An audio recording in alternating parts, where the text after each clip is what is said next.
वही हुआ। और भारत, रूस, चीन, ब्राजील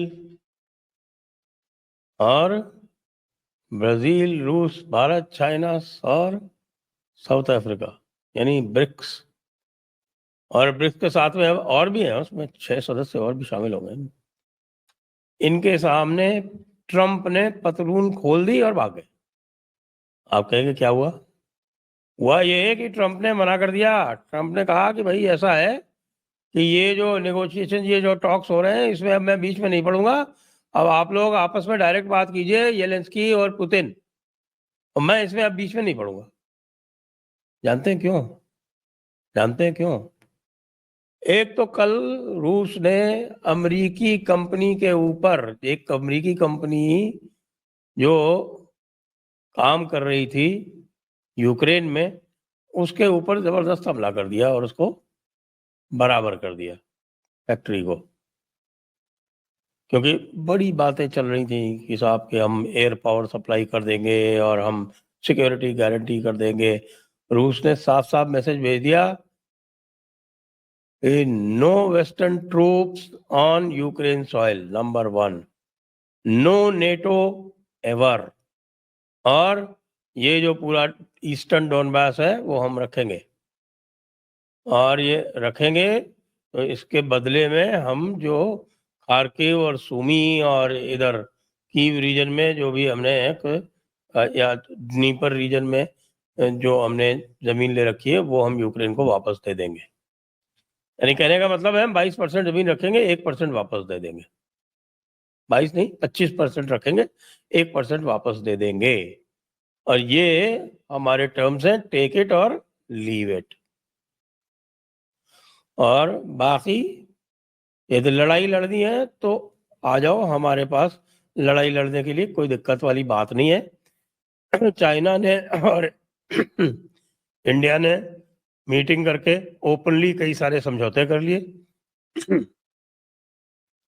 बॉर्डर ट्रेड पोस्ट खोल दी।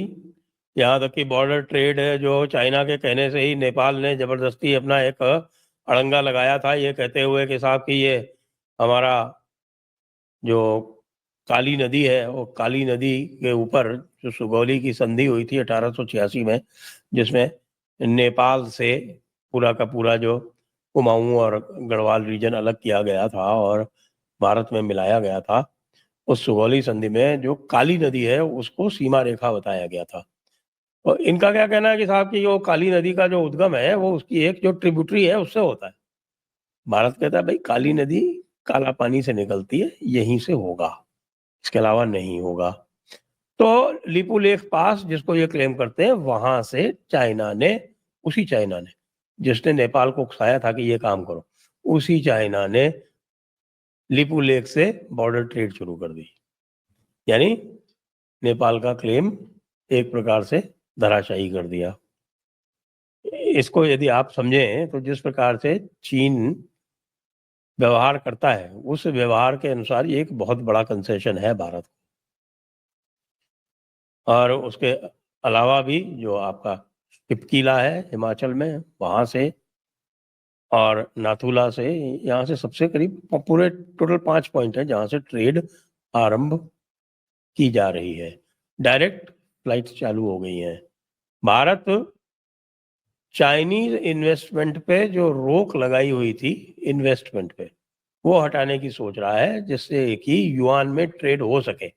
वो यहाँ आके युआन में यदि इन्वेस्ट करते हैं तो भारत जो सामान लेता है चीन से, उसका युआन में पेमेंट कर सके। ये प्रोसेस भी चल रहा है। भारत का रूबल का काम हो गया। ब्राजील ने क्या किया? ब्राजील का चाइना का आपस में हो गया। ब्राजील चाइना ने अपनी जो कॉर्न सप्लाई थी वो यूएस से हटा के और ब्राजील को शिफ्ट कर दी। तो ब्राजील ने पूरा का पूरा जो कॉर्न मार्केट था चाइना का, वो मोनोपोलाइज कर लिया। हमारे अमेरिकी भाई जो हैं वो रोते रह गए।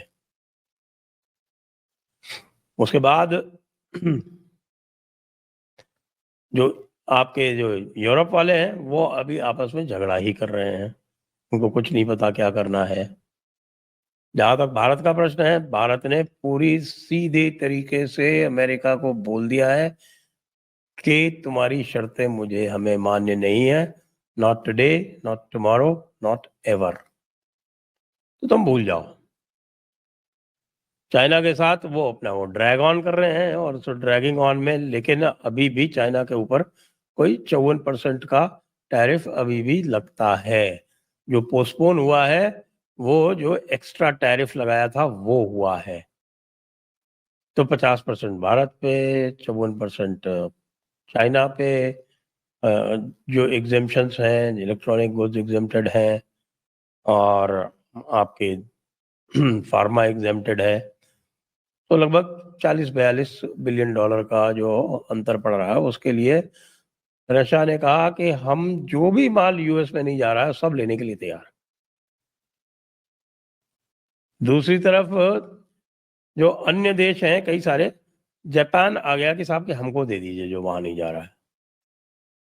तो टेक्सटाइल सेक्टर जो सबसे बड़ा हिट होने वाला था, क्योंकि टेक्सटाइल सेक्टर एक मास एम्प्लॉयमेंट वाला सेक्टर है, उसमें भारत को समस्या आ रही थी, तो वो इस तरह से रिजॉल्व हो गया। साउथ ईस्ट एशियन कंट्रीज कह रही कि हमको दे दीजिए।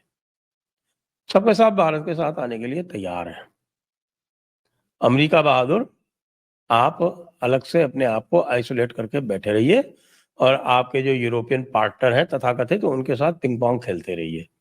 ये कह दिया जो विश्व की जो 55% अर्थव्यवस्थाएं हैं, उन्होंने कह दिया।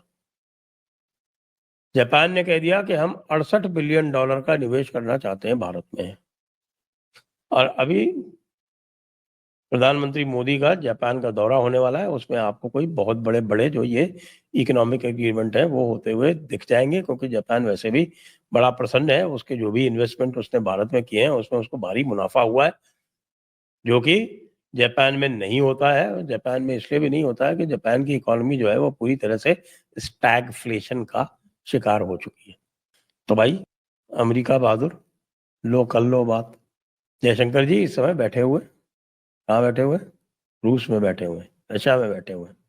और रशिया और भारत के बीच में जो सौदा हो रहा था पेट्रोलियम का, वो अगस्त सितंबर में वो बढ़ा दिया गया है, हम और ज्यादा करेंगे। कनाडा से बातचीत चल रही, कनाडा कह रहा कि भाई अब फ्री ट्रेड कर लो फटाफट हमारे साथ। और कनाडा ने अमेरिका के सामने झुकने से मना कर दिया, कह रहा कि कोई बात नहीं, हम इंडिया से कर लेंगे। यूके कह रहा है कि साहब की ये जो सप्लाई जो आप वहां करते हो वो आप यहाँ हमें भेज दो, हम यहाँ से अपना मार्कअप लगा के इधर उधर बेच देंगे, कोई चिंता की बात नहीं।